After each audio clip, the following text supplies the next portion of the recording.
একটা বাঘ ইচ্ছা করলে 10টা মানুষকে পুষতে পারে না, কিন্তু একটা মানুষ ইচ্ছা করলে 10টা বাঘকে পুষতে পারে। তো এখন বন্ধ হয়ে গেছে। আগের যুগে একজন সার্কাসে 10টা হাতি নিয়ে খেলা দেখাতো, 10টা বাঘ নিয়ে খেলা দেখাতো। হে আমার বন্ধুরা, শুনে রেখে দিন বাবা, জেনে রেখে দেন হে মুসলমান, একটুখানি লক্ষ্য করুন বাবা, ভালো করে মনে রাখবেন। আমার আল্লাহ আপনাকে আমাকে খামোকা পৃথিবীর জমিনে পাঠাননি। এত সুন্দর করে সৃষ্টি করেছেন, আশরাফুল মাখলুকাত করেছেন। লাকাদ খালাকনাল ইনসানা ফি আহসানি তাকবীম।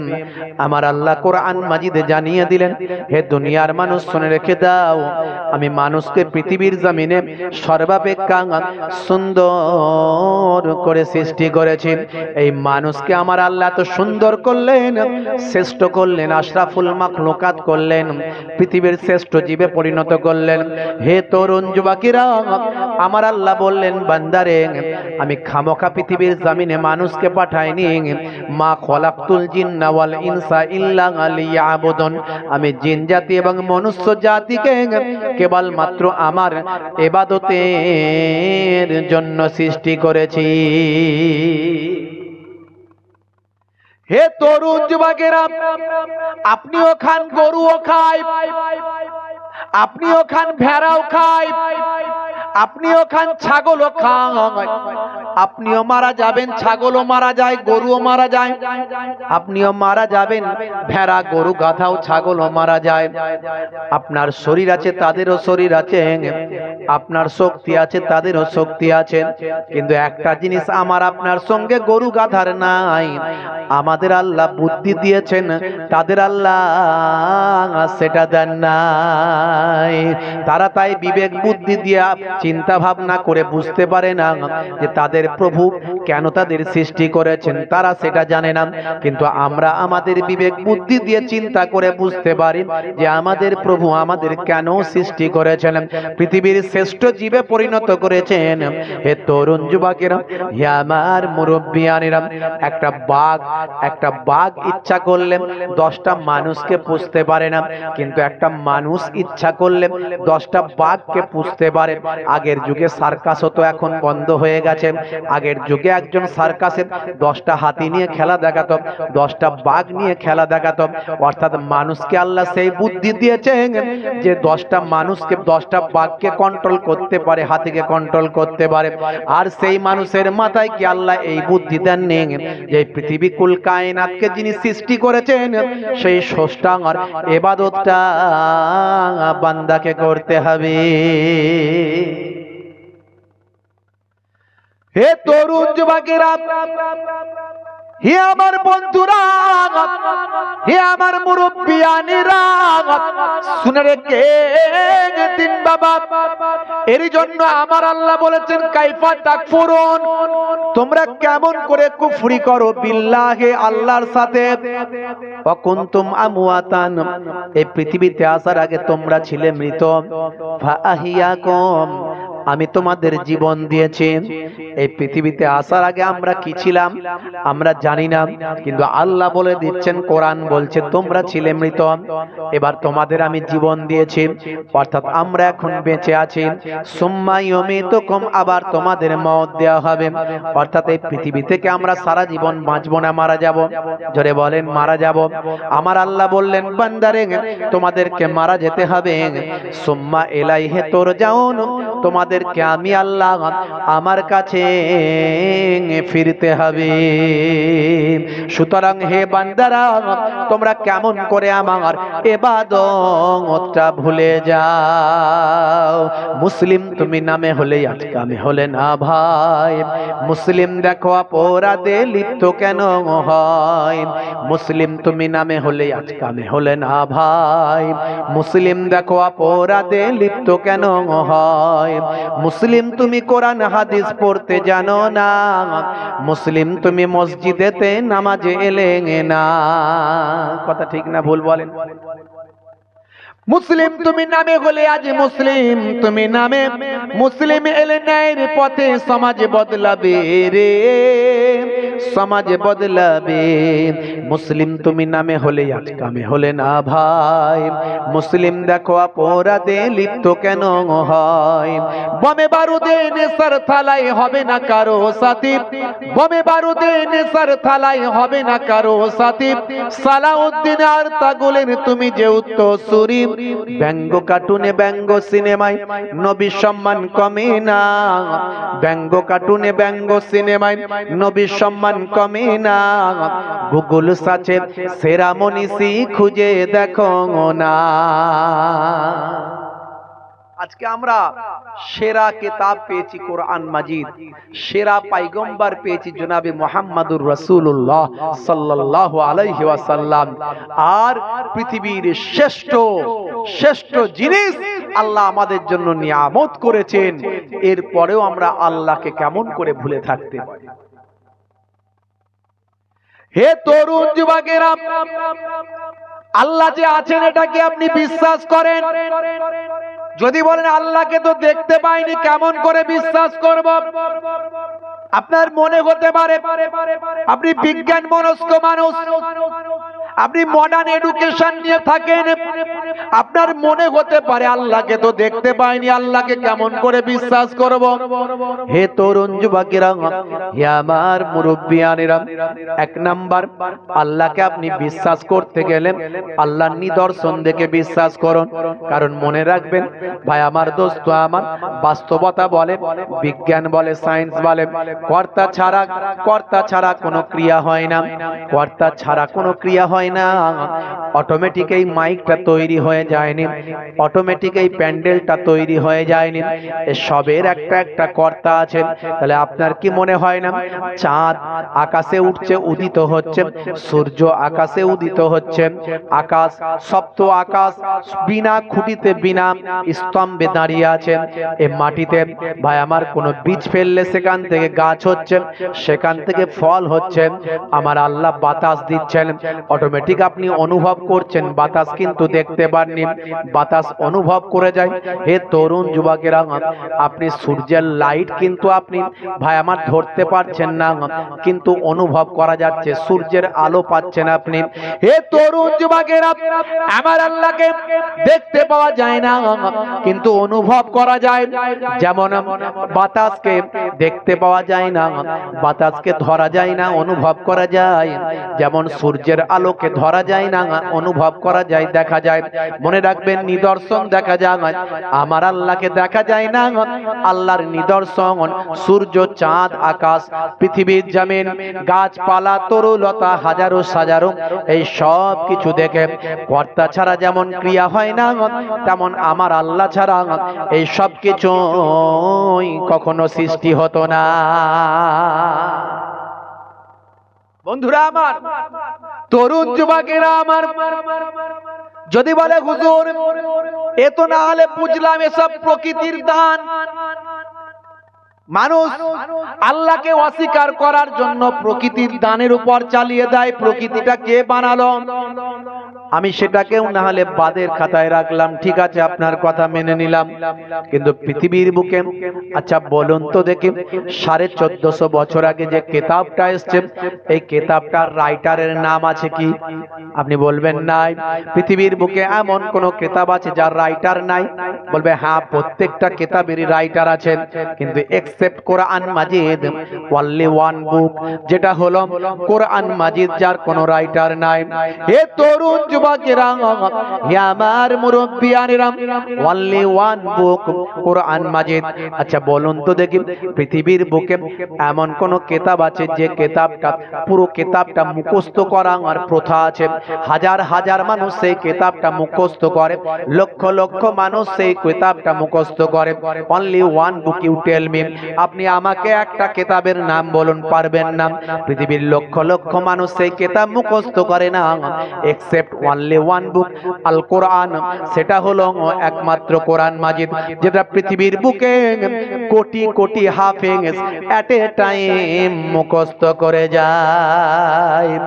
যদি আগুন লাগে ধ্বংস হয়ে যায়, ধ্বংস হয়ে যায়। পৃথিবীর সব বইয়ের দোকান তবু বিশ্ব থেকে হারাবে না পবিত্র কোরআন। জোরে হবে না? আরো জোরে হবে না? করবে কেমন করে কোরআন ধ্বংস আগুনের তেজ, করবে কেমন করে কোরআন ধ্বংস আগুনের তেজ। আছে বিশ্বে ভরা অগণিত কোরআনে হাফেজ, তারা ছাপি আসমানি গ্রন্থ, তারা ছাপি আসমানি গ্রন্থ, বাঁচাবে ইসলামের সম্মান। তবু বিশ্ব থেকে হারাবে না পবিত্র কোরআন। হে তরুণ যুবকেরা, এরপরে 3 নাম্বার রেফারেন্স, এরপরেও 3 নাম্বার রেফারেন্স। কেন এই কোরআন মাজিদের এত মূল্য? যালিকাল কিতাব লা রাইবা ফি হুদাল লিল মুত্তাকিন। আমার আল্লাহ বলছেন আয় হাযাল কিতাব, এটা হলো সেই কিতাব লা শাক্কা ফি, যাতে কোনো সন্দেহের অবকাশ নাই। কোরআন মাজিদ নিয়ে সন্দেহ করার জায়গা নাই। ভুল থাকা তো দূরের কথা, আজ পর্যন্ত পৃথিবীর বুকে কত বড় বড় পণ্ডিতেরা কোরআনের ভুল ধরার চেষ্টা করেছেন, নিজেরাই ভুলে ভরায় পরিণত হয়েছেন। যারা কোরআনকে বদলাতে এসেছেন তারা নিজেরাই বদলে গিয়েছে। হে তরুণ যুবকেরা, হে আমার বন্ধুরা, শুনে রেখে দিন বাবা, জেনে রেখে দেন। 3 নাম্বার রেফারেন্স দিন, 3 নাম্বার এক্সাম্পল উদাহরণটা আপনাদের সামনে তুলে দিই বাবা। কেন এই কোরআন মাজিদের এত মূল্য? কারণ শুনে রাখুন বাবা, আজকে কম্পিউটারের যুগ, আজকে ইন্টারনেটের যুগ, আজকে ল্যাবরেটরি থেকে গবেষণা করা হয়। আজকে বাবা ভাই আমার দোস্ত আমার, প্যাথোলজিতে বসে বসে বিভিন্ন টেস্ট টিউবের মধ্যে গবেষণা করা হয়, টেস্টিং যন্ত্রপাতি নিয়ে গবেষণা করা হয়। কিন্তু 1450 বছর আগে কোনো ল্যাবরেটরি ছিল না, কোনো মেশিন পত্র ছিল না, কোনো 1450 বছর আগে কোন রকম কোনো প্যাথোলজি ছিল না, কোন রকম কোনো আল্ট্রাসাউন্ড ছিল না, কোন রকম অনুবীক্ষণ যন্ত্র ছিল না, কোন রকম বাবা সেই সময় দূরবীন ছিল না, কোন স্টেথোস্কোপ ছিল না, মাইক্রোস্কোপ ছিল না, কোন রকম থার্মোমিটার ছিল না, ব্যারোমিটার ছিল না। এ তরুণ যুবকেরা, সেই সময় মঙ্গল যানে, মঙ্গল গ্রহে মঙ্গল যান পাঠানোর ব্যবস্থা ছিল না। সেই সময় চাঁদে চন্দ্রযান পাঠানোর কোনো ব্যবস্থা ছিল না। অগ্নি 5, 3, 1, 2 সব ছিল না। হে তরুণ যুবকেরা, হে আমার মুরব্বিয়ানেরা, শুনে রেখে দিন বাবা, জেনে রেখে দিন বাবা, 1450 বছর আগে আল্লাহর কোরআন যেটা বলে দিয়েছেন, আজকের যুগে আধুনিক যুগে বিভিন্ন গবেষণায় সেটা প্রমাণিত হয়েছে। জোরে হবে না? জোরে হবে না? যদি বলেন হুজুরে তো আপনারা বলবেন আপনাদের মুখের কথা, দু একটা প্রমাণ দেন তো দেখি। আমি এর আগে অসংখ্য প্রমাণ দিয়েছি।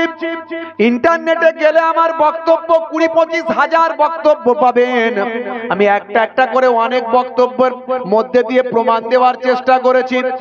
আল্লাহর নির্দেশনাগুলোকে বাস্তবে বা আমার স্বাস্থ্য বিশেষজ্ঞ এবং বিজ্ঞানের আলোকে প্রমাণ করার চেষ্টা করেছি। বিশ্বনবীর হাদিসগুলোকে, সুন্নতগুলোকে স্বাস্থ্য বিশেষজ্ঞ এবং বিজ্ঞানের আলোকে প্রমাণ করার চেষ্টা করেছি। অনেক উদাহরণ দিয়েছি, বেশি উদাহরণ দেওয়া লাগবে না, দু একটা প্রকাশ্য উদাহরণ আপনাদের দিই। কারণ কোরআন মাজিদ কখনো পুরানো হয় না। 5 ওয়াক্ত নামাজে আমরা সূরা ফাতিহা, আলহামদুলিল্লাহ সূরা পড়ি, কিন্তু আলহামদুলিল্লাহ সূরা জীবনে কখনো পুরানো হবে না। হবে বাবা? হে তরুণ যুবকেরা, হে আমার বন্ধুরা, হে আমার মুরব্বিয়ানেরা, শুনে রেখে দিন বাবা, মুসলমান একটু খেয়াল করুন তো দেখি। দু একটা ছোট্ট ছোট্ট উদাহরণ দিই। আপনাদের জানা আছে শিক্ষা মনস্ক মানুষ, জ্ঞানী গুণী মানুষ, যারা বিজ্ঞান মনস্ক মানুষ, একটু মডার্ন এডুকেশন নিয়ে নাড়াঘাটা করেন, আপনারা প্রত্যেকেই জানেন, আমার কথার সঙ্গে একমত হবেন। হে তরুণ যুবকেরা, হে আমার মুরব্বিয়ানেরা, আমরা জানি ভাই আমার গ্যালিলিও দূরবীন আবিষ্কার করেছিলেন। কোপার্নিকাস তা সেই সময়কার সমসাময়িক বিজ্ঞানী ছিলেন। কোপার্নিকাস গ্যালিলিও আসার আগের, তার আগের পূর্বের বিজ্ঞানীরা তারা ভাই আমার দোস্ত আমার যারা আকাশ নিয়ে গবেষণা করেছেন, যারা ভাই আমার দোস্ত আমার আকাশের গ্রহ নক্ষত্র নিয়ে যারা গবেষণা করেছেন, জ্যোতির্বিজ্ঞানীরা বলেছিলেন, বিজ্ঞানীরা বলেছিলেন, যারা জ্যোতিষশাস্ত্রের উপর পাণ্ডিত্য অর্জন করেছিলেন তারা বলেছিলেন, কি বলেছিলেন? তারা বলেছিলেন সূর্য পৃথিবীর চারিদিকে ঘুরছে। কোপার্নিকাস আসার আগের কথা বলছি, গ্যালিলিও দূরবীন আবিষ্কার করার আগের কথা বলছি, তারা বলেছিলেন সূর্য পৃথিবীর চারিদিকে ঘুরছে। এ তরুণ যুবকেরা, কিন্তু কোপার্নিকাস গ্যালিলিওরা যখন দূরবীন আবিষ্কার করলেন তারা বললেন না না না না না না না না, আগের বিজ্ঞানীরা যা বলেছেন সেটা ঠিক বলেননি। আমরা গবেষণা করলাম, আবিষ্কার করলাম, আমরা দূরবীন আবিষ্কার করেছি, আমরা আকাশের সঙ্গে নিজেরা কন্ট্যাক্ট করেছি, যন্ত্রের মাধ্যমে আমরা দেখতে পাচ্ছি। কি দেখতে পেলেন সাহেব বিজ্ঞানীরা, আপনারা কি দেখতে পেলেন? তখন তারা বলল না না, আগের বিজ্ঞানীরা যারা যেটা বলেছিলেন সেটা ঠিক বলেননি, বরং আগের বিজ্ঞানীরা বলেছিলেন সূর্য পৃথিবীর চারিদিকে ঘুরছে, কিন্তু আমরা এখন যেটা দেখলাম পৃথিবী সূর্যের চারিদিকে ঘুরছে, পৃথিবী সূর্যের চারিদিকে ঘুরছে, আমরা এটা দেখলাম। হে তরুণ যুবকেরা, শত বছর কেটে গেছে বাবা, আজকে একবিংশ শতাব্দীতে ইন্টারনেটের যুগে, 4G 5G যুগে, চাঁদে চন্দ্রযান যাওয়ার যুগে, ভাই আমার দোস্ত আমার মুরব্বিয়ানেরা শুনে রেখে দেন বাবা, এই রকম একটা কম্পিউটারাইজ যুগে এই সময় আজকে নাসার মতো বিজ্ঞানীরা যারা চাঁদে চন্দ্রযান পাঠাচ্ছে, যারা মঙ্গলে মঙ্গলযান পাঠাচ্ছে, যারা অগ্নি 5 পাঠাচ্ছে বাবা, আজকে ইসরো থেকে শুরু করে নাসা পর্যন্ত তারা এই সমস্ত জিনিস নিয়ে গবেষণা শুরু করলো। গবেষণা করে তারা বলল না না, আগের বিজ্ঞানীরা যে যা বক্তব্য দিয়েছেন ঠিক দেননি, বরং আজকে আমরা যেটা গবেষণা করে দেখছি, কেউ কারো চারিদিকে ঘোরে না, না সূর্য চাঁদের দিকে ঘুরছে, না চাঁদ সূর্যের দিকে ঘুরছে, বরং চাঁদও ঘুরছে, সূর্য ঘুরছে, সমস্ত সবকিছুই যে যার নিজের নিজের কক্ষপথে ঘুরে বেড়ায়। হে তরুণ যুবকেরা, এটা আজকের যুগে বিজ্ঞানীরা যখন বলছেন, বিজ্ঞানীর আবিষ্কার যত বাড়ছে আল্লাহর কোরআন তত মিলে যাচ্ছে। ভালো করে জিজ্ঞাসা করুন, এই হাফেজ সাহেব, আলেম, মাওলানা যারা আছেন জিজ্ঞাসা করবেন, এই যে আজকের যুগে বিজ্ঞানীরা যেটা বলল 1450 বছর আগে আল্লাহর কোরআন সেটা বলে দিল। সূরার নাম সূরা রহমান, সূরা আর রহমান খুলে দেখুন, আমার আল্লাহ বললেন আশ-শামসু ওয়াল কামারু বিহুসবান, সূর্য এবং চন্দ্র যে যার নিজের নিজের কক্ষপথে ঘুরে বেড়ায়। জোরে হবে না? আর একটু জোরে হবে না?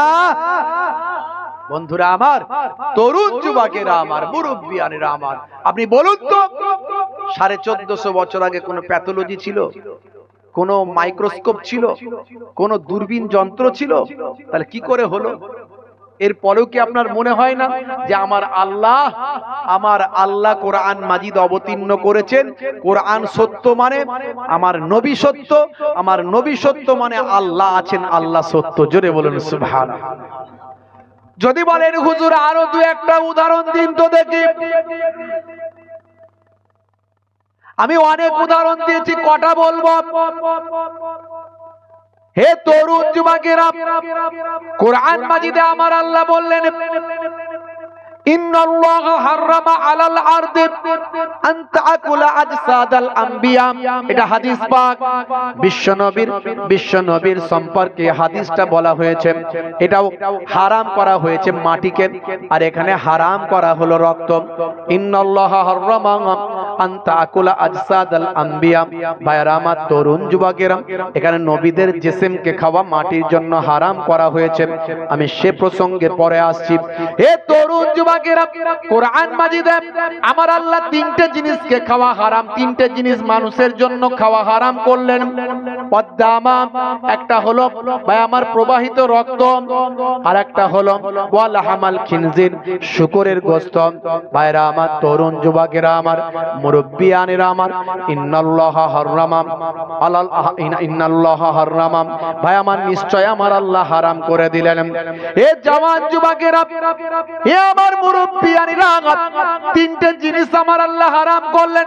তার মধ্যে একটা হলো প্রবাহিত রক্ত, একটা হলো চতুষ্পদ জন্তু খাওয়া আমার আল্লাহ মানুষের জন্য হারাম করলেন, আর একটা হলেন ওয়া লাহামাল খিনজির, শুকরের গোশত খাওয়া আমার আল্লাহ হারাম করলেন। প্রথমটা যদি ধরেন, চতুষ্পদ জন্তু, মরা চতুষ্পদ জন্তু খাওয়া, মৃত চতুষ্পদ জন্তু খাওয়া, মৃত পশু খাওয়া আল্লাহ মানুষের জন্য হারাম করলেন। স্বাস্থ্য বিশেষজ্ঞরা বলছেন মৃত পশু বা আমার চতুষ্পদ জন্তু যখন মারা যায়, তার সারা শরীরটা, সারা শরীরের মধ্যে ব্লাড জমে যায়, ব্লাডটার বেরোতে পারে না, ব্লাডটা জমে যায়। আর ব্লাডের মধ্যে থাকে জীবাণু। এই ব্লাড জমা ব্লাডওয়ালা যদি রক্ত লেগে থাকা অবস্থায় ওই গোশত যদি কেউ ভক্ষণ করে, তার শরীরে অসুখ হতে পারে, রোগ হতে পারে। এটা হলো এক নাম্বার। 1450 বছর আগে আমার আল্লাহ যেটা বললেন, আজকের বিজ্ঞানীরা, স্বাস্থ্য বিশেষজ্ঞরা মেনে নিল। 2 নাম্বার হলো ভাই আমার প্রবাহিত রক্ত, ওয়াদামা, প্রবাহিত রক্ত। এই প্রবাহিত রক্ত খাওয়া আমার আল্লাহ হারাম করলেন। আজকের স্বাস্থ্য বিশেষজ্ঞরা বলছেন রক্তের মধ্যে ভাইরাস থাকতে পারে, জীবাণু থাকতে পারে। প্রবাহিত রক্ত যদি কেউ খায়, তার শরীরে জীবাণু প্রবেশ করে, এটা খাওয়া উচিত নয়। আল্লাহর কোরআন যেটা বলা হলো, আজকের স্বাস্থ্য বিশেষজ্ঞরা মেনে নিলেন। 3 নাম্বার হলো ওয়া লাহামাল খিনজির, শুকরের গোশত খাওয়া আমার আল্লাহ হারাম করে দিলেন। এ তরুণ যুবকেরা, স্বাস্থ্য বিশেষজ্ঞরা বলছেন শুকরের গোশতে ফ্যাটের পরিমাণ সবচেয়ে বেশি, চর্বির পরিমাণ সবচেয়ে বেশি।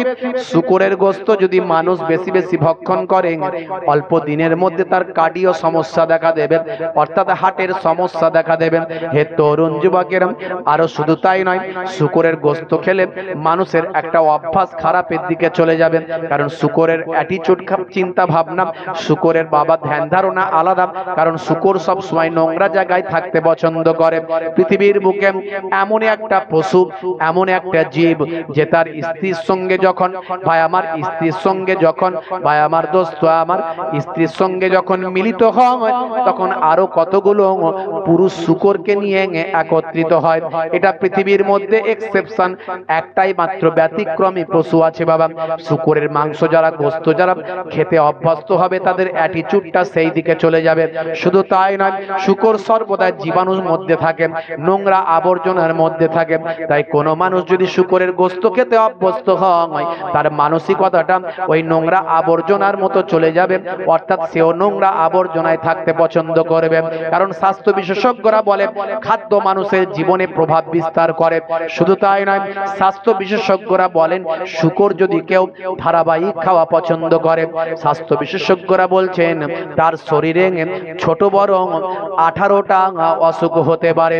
অর্থাৎ আমার বলার উদ্দেশ্য, 1450 বছর আগে আল্লাহর কোরআন যেটা নিষেধ করলো, আজকের যুগে, গবেষণার যুগে, বিজ্ঞান আর বাস্তবতা সেগুলো প্রমাণিত হলো।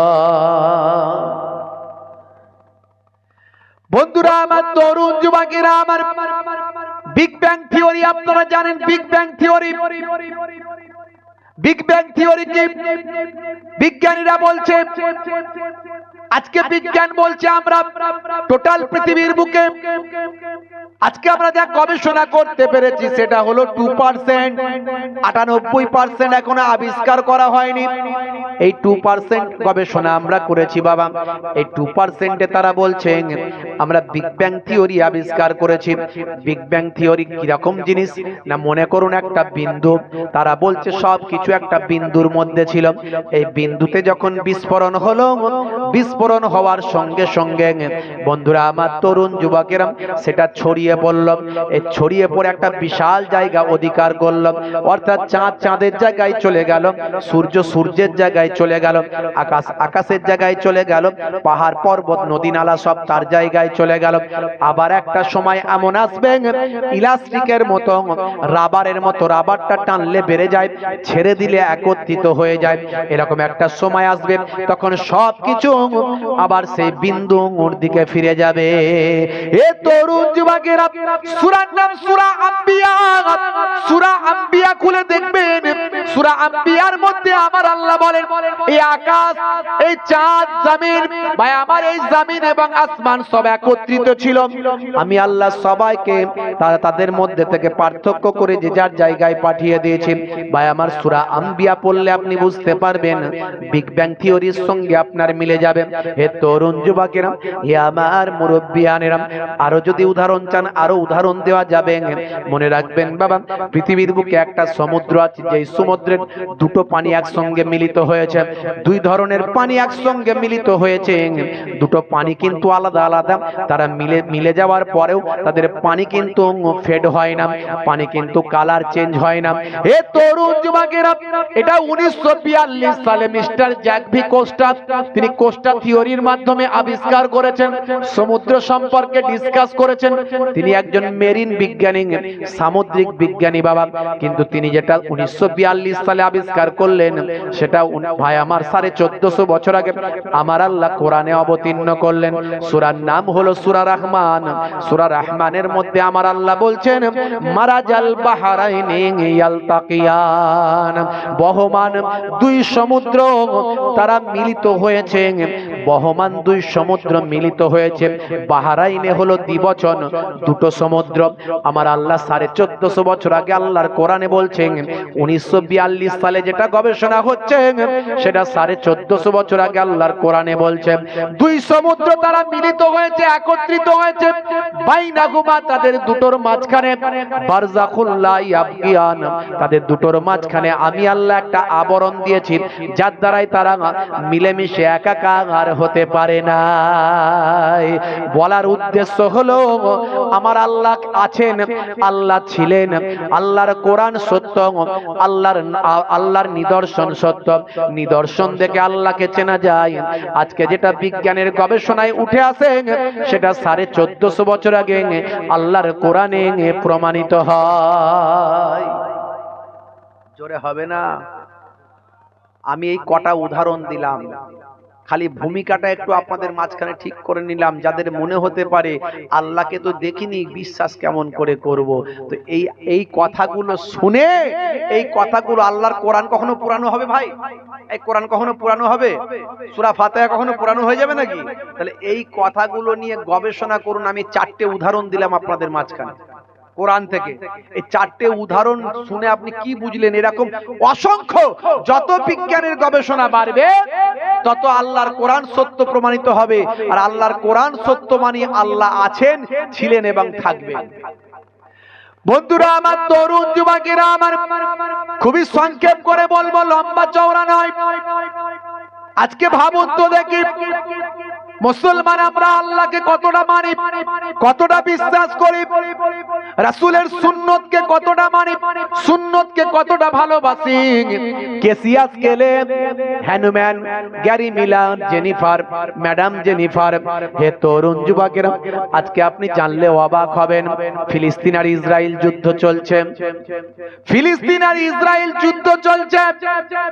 ফিলিস্তিনের কিছু কম বেশি প্রায় 25,000, তার থেকেও বেশি মুসলমানকে শহীদ করা হয়েছে।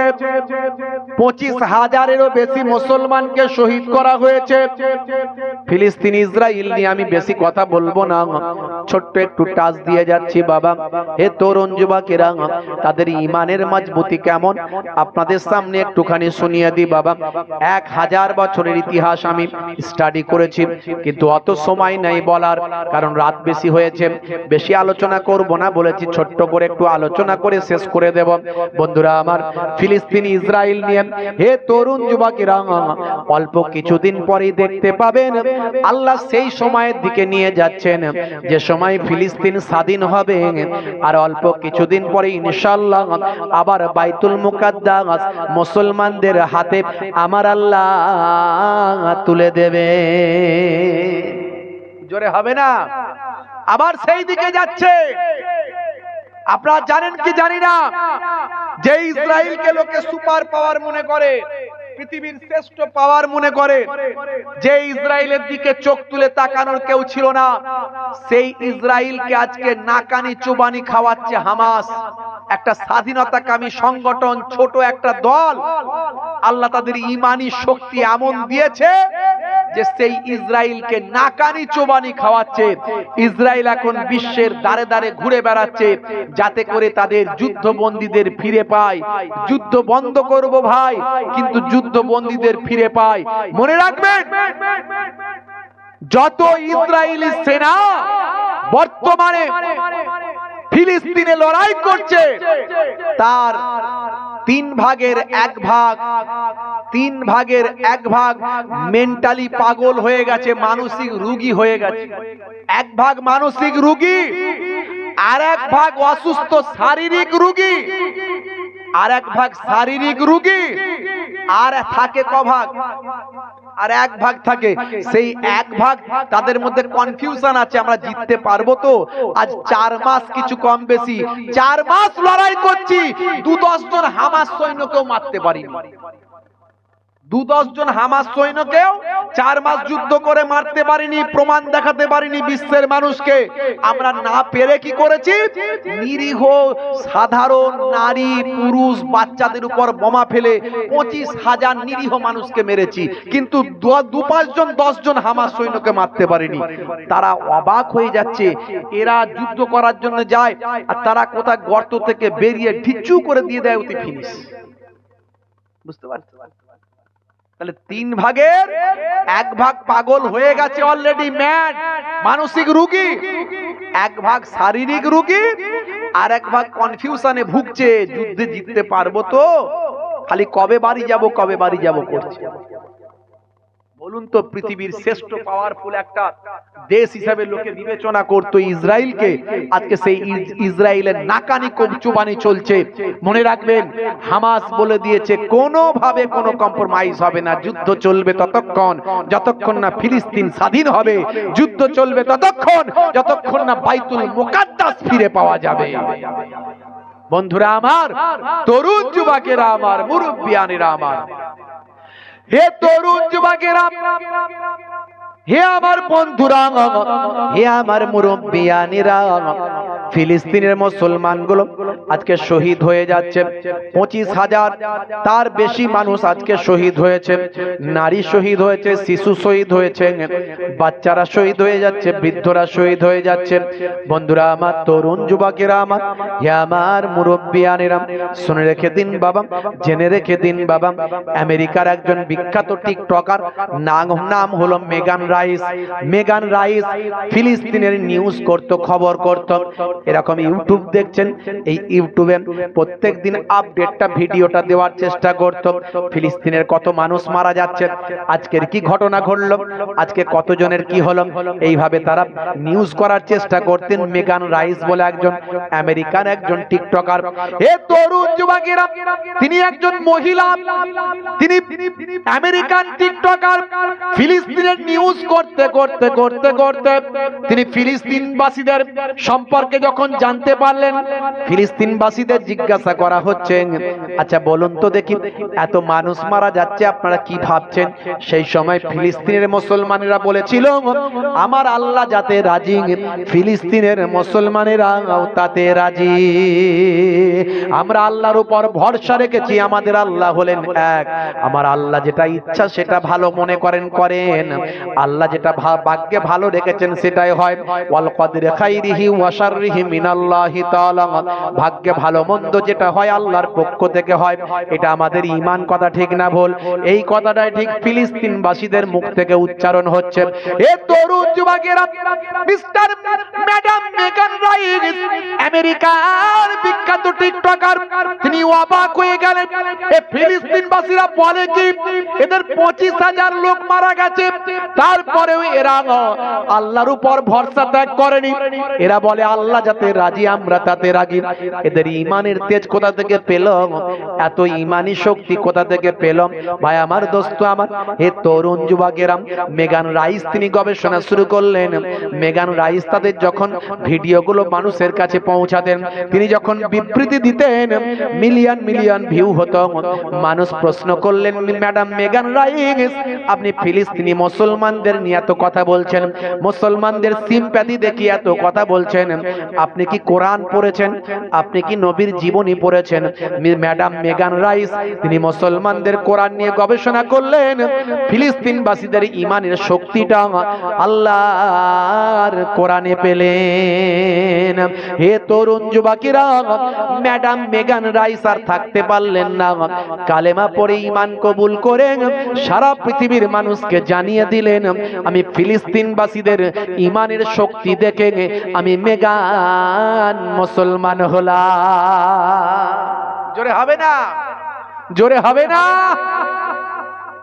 ফিলিস্তিনবাসীরা তারা ঈমানের শক্তি দেখাচ্ছে, আর আমরা তাদের জন্য একটু দোয়াও ঠিক মতো করছি কিনা জানি না, নামাজের পার্টিতে দোয়া করছি কিনা জানি না। বন্ধুরা আমার, তরুণ যুবকেরা আমার, মুরব্বিয়ানেরা আমার, শুনে রেখে দেন, জেনে রেখে দেন, আপনার দায়িত্ব ফিলিস্তিনবাসীদের জন্য একটু দোয়া করা নামাজের পার্টিতে, তাদের জন্য একটু আল্লাহর কাছে দোয়া চাওয়া। শুধু তাই নয়, যতটা পারবেন, যতটা পারবো আমরা ইসরায়েলি পণ্যগুলোকে বয়কট করার চেষ্টা করব। আজকে ফিলিস্তিনবাসীরা কি বলছে আমি আমার কবিতায় তুলে ধরেছি। मैं तो फिलिस्तीन को तुम मुझको बचा लो ना, जालिम जुल्म करे रखते थे बये बन्ना, मस्जिदे अक्सा तो শুধু তো আমার নাম, কিবলা তো মুসলমানের, তবে একলা কেন আমরা? জালিম ইসরাইল বোমা ঘরে ফেলে, ফুলের মতো শিশু পিতার কোলে মরে, মোদের মা বেটিকে 75 বছর ধরে ইজ্জত তাদের লুটে, জালিম যখন চাইবে উঠনা भी तुम्हें होगा, जगना भी तुम्हें होगा, रुकना भी तुम्हें होगा, लड़ना भी तुम्हें होगा। জোরে হবে না? আর জোরে হবে না?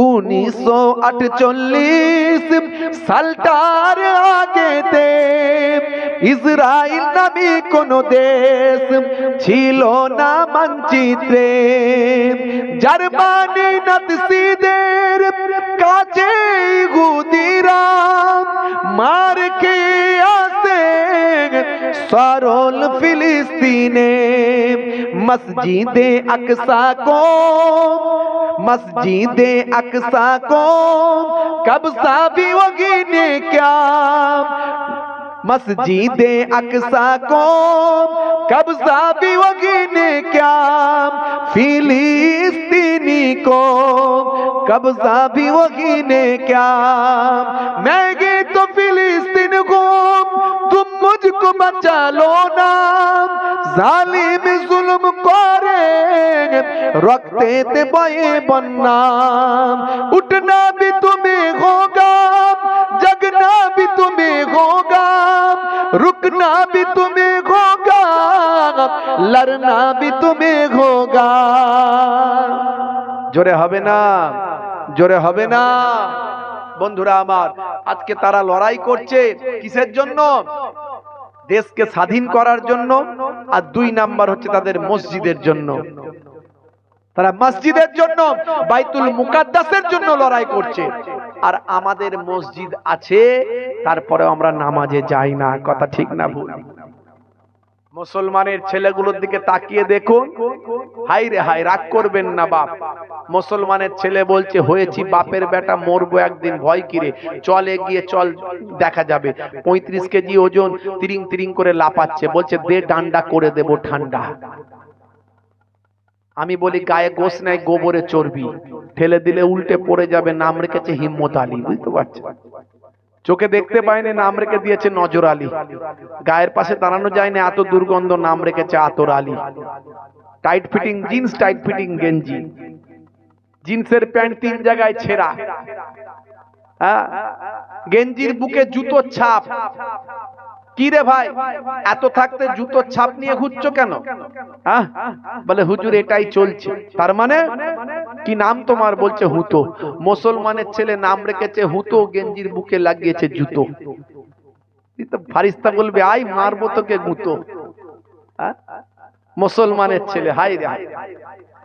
আজকালকার পোলা দেখো সঠিক পথে চলে না, পিতামাতা গুরুজনের কথা তারা শোনে না। চুলগুলো ছোট ছোট, প্যান্ট শার্ট আটো সাটো, সুজোরা পায়ে দিয়ে, পেছনে ব্যাগ নিয়ে, লাল লাল জুতো পায়ে, চোখে কালো চশমা, দুই চোখ মেলে খোঁজে বেদের মেয়ে জোসনা। গায়ে হাতে ট্যাটু আঁকা, হেঁটে চলে আঁকা বাঁকা, কাছে গেলে দেখা যায় সুস্থ ছেলে না। তিরঙ্গার দুর্গন্ধে টেকা যায় না, তিরঙ্গার দুর্গন্ধে টেকা যায় না। মুসলমানের ছেলে যেখানে বসবে সেখানটা চষে দিয়ে বেরিয়ে যাবে, পুচ পুচ পুচ পুচ। কি রে ভাই, জিভ ঠোঁট দাঁত চেনা যায় না। ওদেরকে বড় করে হাঁ করতে বলবেন, হাঁ করতে পারবে না, লাগাম ছিঁড়ে যাবে, ছিঁড়ে যাবে। হুজুর তাকবীর দেবে না, বড় করে হাঁ করতে পারছে। ভাত দেখবেন ছোট ছোট করে খাবে, আর সব সময় কি রে ভাই। আমি এর আগেও বলেছিলাম কিনা আপনারা শুনেছেন কিনা জানি না, একদিন জলসাই থেকে স্টেজে উঠছি, আর চেবাতে চেবাতে কমিটির একটা ছেলে আসছে, আমি সর্বনাশ করেছে। ও তো আমার গায়ে মনে হচ্ছে দেবে শেষ করে মনে হচ্ছে, আমি সামলে সুমলে আছি দূর থেকে, আর ও আসছে ফেলতে ফেলতে আসছে, বুঝতে পারছেন। শেষে আমি মনে মনে করছি সর্বনে কিছু গন্ডগোল পাকিয়ে দেয়, কানের কাছে এসে বলছে হুজুর হুজুর একটু একটু দুয়া করবে। যেই বলেছে দুয়া করে মুক্তি, সর্বনাশ। বাধ্য হয়ে আমাকে বকতেই হলো, কারণ আমি এমনি সহ্য হয় না, বুঝতে পারছেন। এই যে নেশা, মুসলমানের ছেলেরা নেশা থেকে দূরে থাকুন। নেশা 1450 বছর আগে নবী বলেছেন নেশা করো না, কুল্লু মুস্কিরিন হারাম, প্রত্যেক নেশা হলো হারাম। আজকের স্বাস্থ্য বিশেষজ্ঞরা বলছে নেশা করা স্বাস্থ্যের জন্য ক্ষতিকর, সেটা মদেরই হোক, বিড়িরই হোক, তারেরই হোক, আর তিরঙ্গা গুটকারি হোক। যত রকমের নেশা করবেন স্বাস্থ্যের জন্য, শরীরের জন্য ক্ষতিকর। তোমার আয়ু কমে যাবে, লংজিভিটি কমে যাবে। হায়াত মওতের মালিক আল্লাহ, কিন্তু বিজ্ঞান বলে যে তুমি এইভাবে চলো তোমার লংজিভিটি বাড়বে, আবার এইভাবে চললে লংজিভিটি কমে যাবে। মদ খেলে কি হবে, কি লাভ হবে মদ খেলে? বন্ধুরা আমার, মদ খেলে ঘরে চোর পড়বে না। চোর পড়ার আগে রাত দিন তো জেগেই থাকবে মদ খেলে, তার চোর পড়বে কি করে? আরেকটা লাভ হবে, কুকুর কাছে আসবে না, অল্প দিনে হাতে লাঠি ধরবে, লাঠি দেখলে কুকুর আসবে নাকি? কুকুর আসবে না। আর বুড়ো হবে না, বুড়ো হওয়ার আগে পটলডাঙ্গায় চলে যাবে। আর সিগারেট বিড়ি যারা খায় এদের হাঁপানি রোগ হয়ে যাবে, দেখবেন শুধু কাশবে, শুধু কাশবে, এদের লাংস কালো হয়ে যাবে, ফুসফুস কালো হয়ে যাবে। আর যারা তিরঙ্গা গুটকা খাবে এদের নার্ভ দেখবেন আস্তে আস্তে এমন একটা জায়গায় চলে যাবে, নার্ভ কমজোর হয়ে যাবে, সবসময় হাত পা কাঁপবে থরথর করে, আর ভয় পাবে সবকিছুতেই ভয় পাবে, মানসিক রোগ হয়ে যাবে, সেক্সুয়াল সমস্যা হয়ে যাবে। এই তিরঙ্গা গুটকা খাওয়া ছাড়ো মুসলমানের ছেলেরা। নামাজের টাইম হলে নামাজ বাদ দিয়ে বিকাল বেলায় এরা তাস খেলে। দেখবেন আজকেও রাস্তা দিয়ে যখন আসছিলাম দেখছি গোল হয়ে সব মুসলিম পাড়ায় রাস্তার ধারে একসঙ্গে 15 জন 20 জন 30 জন মিলে কি করছে, ও দেখলেই বোঝা যায় যে তাস খেলছে ওরা। মুয়াজ্জিন আজান দিচ্ছে হাইয়া আলাস সালাহ, মুসলমানের ছেলে বলছে তাড়াতাড়ি তাস খেলবো, পালা, তাড়াতাড়ি চাল পালা। এখন তো ঘন ঘন জলসা, একটা গ্রামে 4টে জলসা হচ্ছে, কত রকমের জলসা। জলসা এখন ফ্যাশন, কথা ঠিক না ভুল? কই রে কেলো, হ্যাঁ ও পাড়ায় জলসা দিয়ে দিল, তোরা দিবি না? তোরা দিবি না? বলে হ্যাঁ গো, তাই তো গো, দিতে হবে একটা জলসা, না দিলে হয় নাকি? দেখা গেল যে কেলোকে বলছে যে সে নিজেও নামাজ পড়ে না, কেলোও নামাজ পড়ে না। কেলো পেচ্ছাপ করে পানি নেয় না, সে নিজেও পেচ্ছাপ করে পায় না, কিন্তু জলসাটা দিতে হবে না, লোকের কাছে পেস্টিং নষ্ট হয়ে যাবে। জলসা দেখবেন এখন ফ্যাশন হয়ে গেছে। কে কত টাকা হুজুরের দামির বক্তা নিয়ে আসতে পারছে, কে কত টাকা লাইটিং করতে পারছে, কে কত টাকার প্যান্ডেল আনতে পারছে। বুঝতে পারছেন? রাগ করবেন না বাপ। আগে জলসা একটা হতো, পাঁচ রকমের হুজুর আসতেন, 5 রকম ভাবে জ্ঞান বিতরণ করতেন, লোকে গ্রহণ করত। এখন অনেক জলসা, এই পার্টির জলসা আছে, এই পার্টির ওই পার্টি সেই পার্টির 3 পার্টির 3টে জলসা একটা গ্রামে হয়। আবার 2-3টে ক্লাব আছে, ক্লাবের জলসা, এই ক্লাবের একটা সেই ক্লাবের একটা। 2টো মাদ্রাসা আছে, সেই মাদ্রাসার 2টো জলসা। আবার ব্যক্তিগত হাজী সাহেবের 2-3টে হাজী সাহেব আছে, সেই হাজী সাহেবের আবার একটা করে জলসা দেয়। তাহলে একটা গ্রামে 10খানা জলসা হয়, কত লোকে শুনবে? শুনবেন 1 ঘন্টা, সোনার মতো শুনুন। ওই সোনাটাকে গ্রহণ করে বাড়িতে নিয়ে যান, কাজে লাগবে। আর না হলে যেখানকার কথা সেখানে ঝেড়ে রেখে দিলে কোনো কাজে লাগবে না। এটা আমার কথা নয়, আমার নানাজান ছোট হুজুর কেবলার কথা আমি বলছি না, এটা আমার দাদাজান মায়াপুর পীরনগর হুজুর কেবলার কথা বলছি না, এই কথাটা আমার দয়ার নবীর কথা। জোরে বলুন সুবহানাল্লাহ। তাদারিসুল ইলম, বিশ্ব নবী বলেছেন ইলমের দার্স নাও ফিল লাইল, রাতের বেলা, সাআতান, 1 ঘন্টা, 1 ঘন্টা, 1 ঘন্টা শোনার মতো শোনো, 1 ঘন্টা শোনার মতো শোনো। যদি সত্যি 1টা ঘন্টা তুমি শোনার মতো শুনতে পারো, বলনে ওয়ালা বলার মতো বলতে পারে, শুননে ওয়ালা শোনার মতো শুনতে পারে, তাহলে কি হবে? দয়ার নবী বলছেন খায়রুম মিন আহিয়াইহা, সারা জীবন নফল ইবাদতের থেকে ভালো হবে সেটা। জোরে হবে না? সারা জীবন নফল ইবাদত, অনেক নফল ইবাদত তো করেছেন, নফল নামাজ, নফল তাসবিহ, নফল জিকির, নফল তেলাওয়াত, নফল রোজা।